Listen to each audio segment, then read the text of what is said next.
Hey everyone! Y'all must be getting sick of my face, but I promise this will be one of the last of my videos.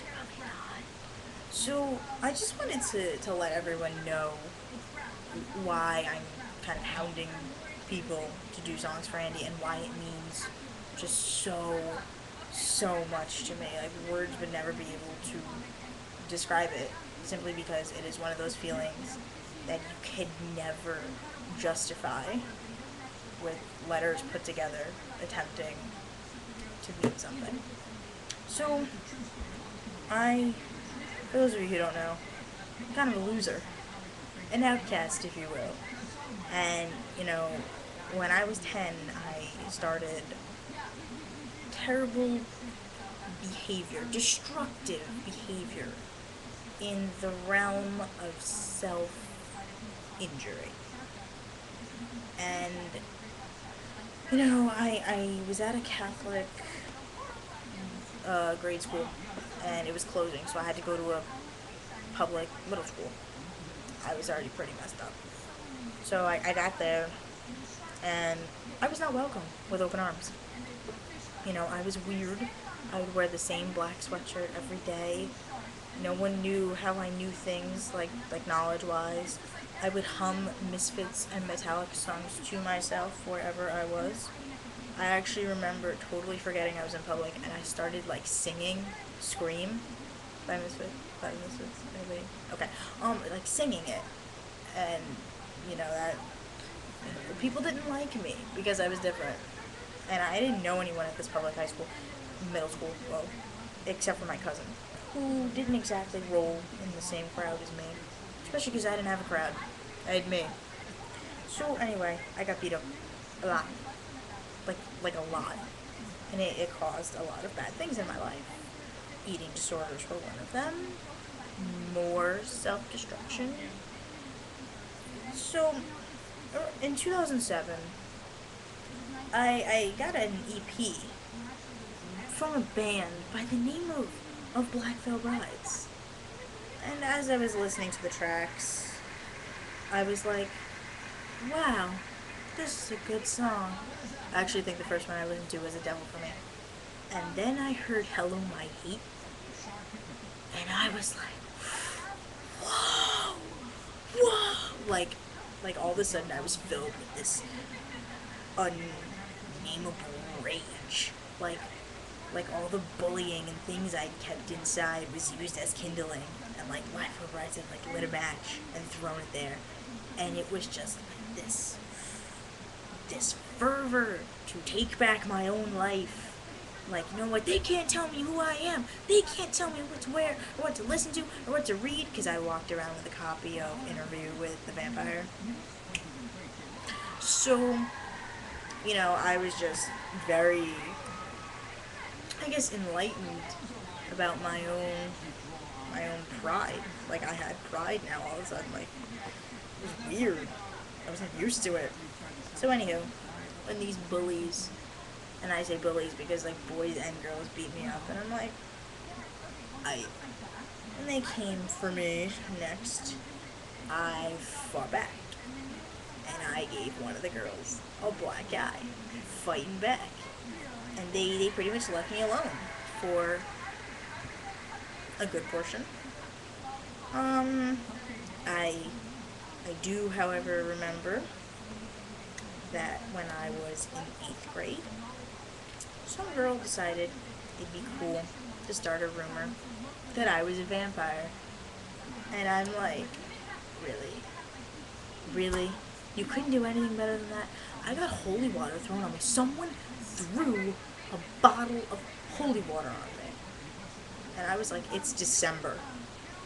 Really? Now I have to walk home drenched in holy water?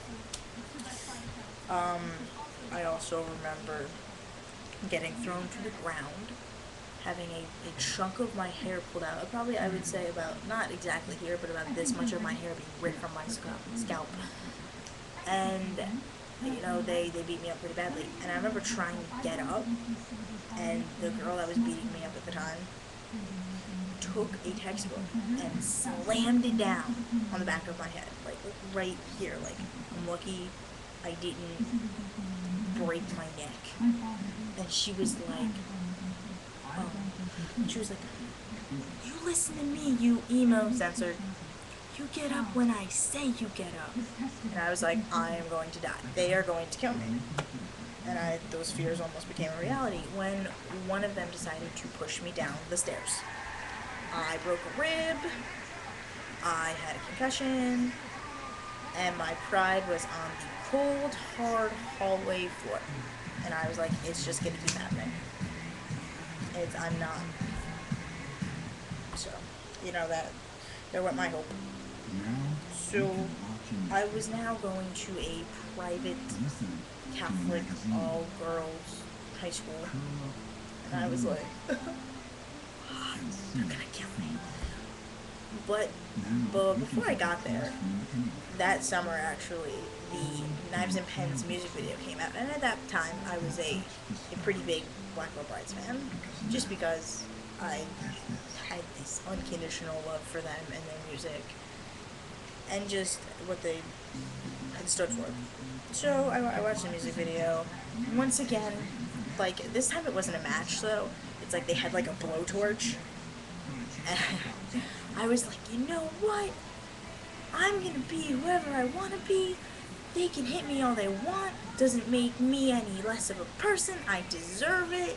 Blah, blah, blah. Just this more grandized feelings of myself. Which were pretty good at the moment. So, I went into high school, being called a freak or whatever, and I'm like, come at me, bro. Like, I don't care. And I was like, my band is gonna be, like, famous one day, because I'm in a band. So that was my always comeback. Well, you know what? My band's gonna be famous. Not in that voice, but close.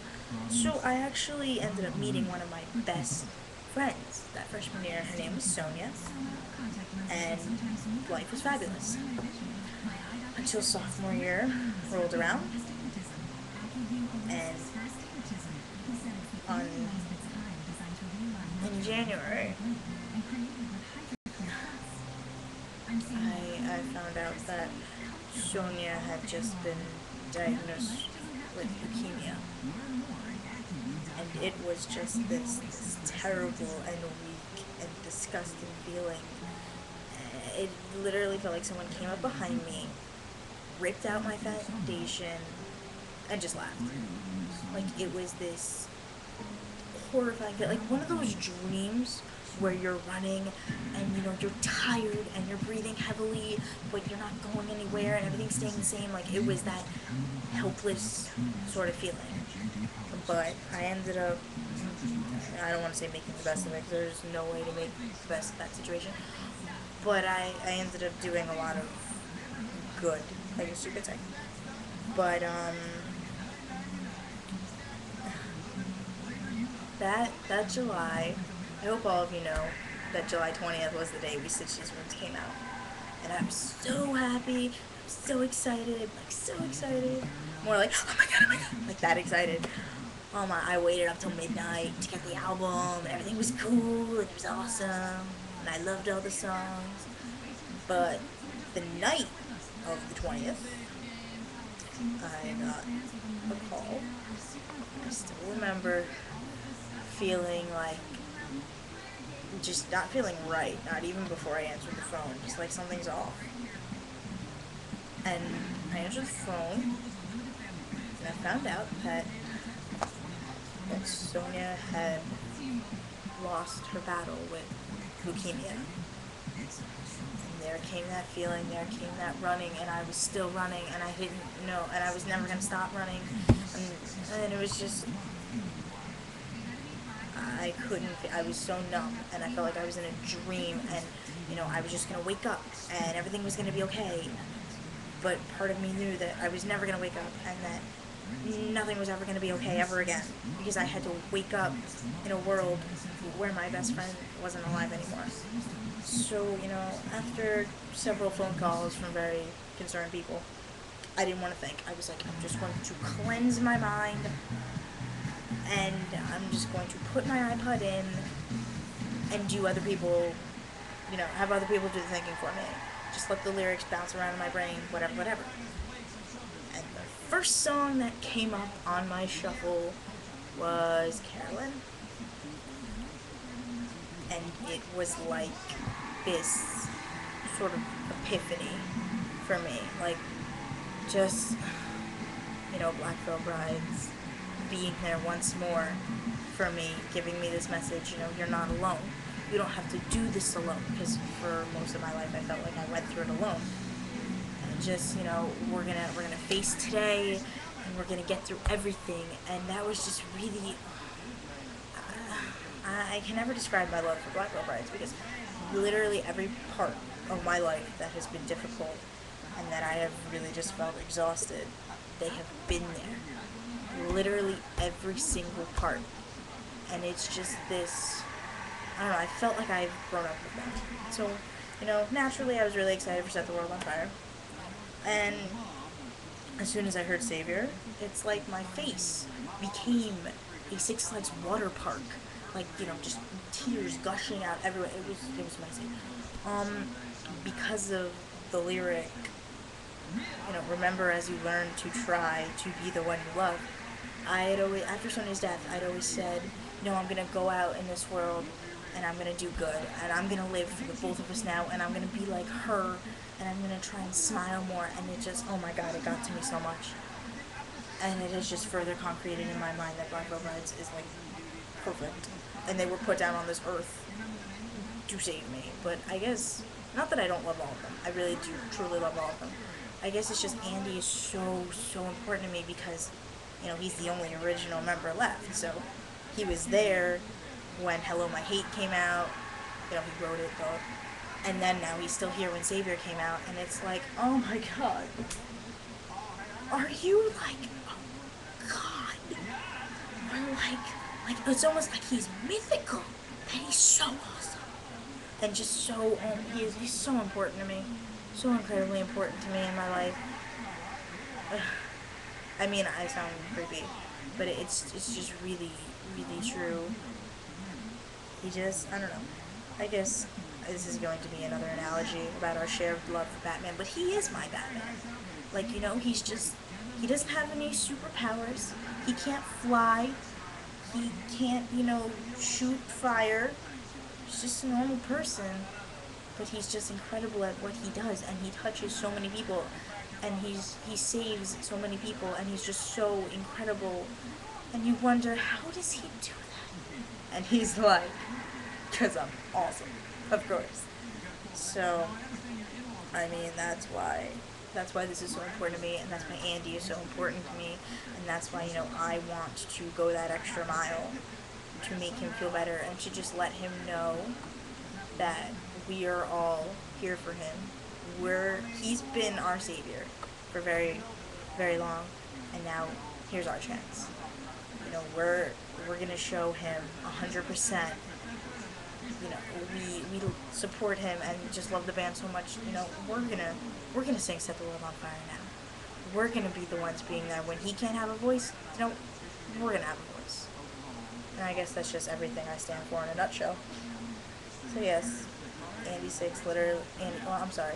I've actually been through Andy 6 with the 2 X's, then Andy 6 with 1 X, and now he's Andy Biersack, and it's fabulous. Good thing I didn't get that tattoo, because that would have sucked. So, Andy, don't change your name anymore, so I can get Andy Biersack tattooed on me. Because if you change it back, I will cry. I will cry a lot. So yes, that's how much they mean to me, and how much I love them, and how much they've impacted my life, and how much I love everyone who has sat through this, 15-minute vlog diary thing about my sad life, and how much Black Veil Brides has absolutely, positively, always, always, always been there, and why they will forever be one of the most important bands in my life, and most important people, because they're just fabulous people. Just Andy being able to share his experiences and make sure everyone else knows that they're wanted. That was a big thing for me. I knew that I was loved and safe, and it was great. So, I love all of them, and this means the world to me to do. So, I hope he likes it. Bye, guys.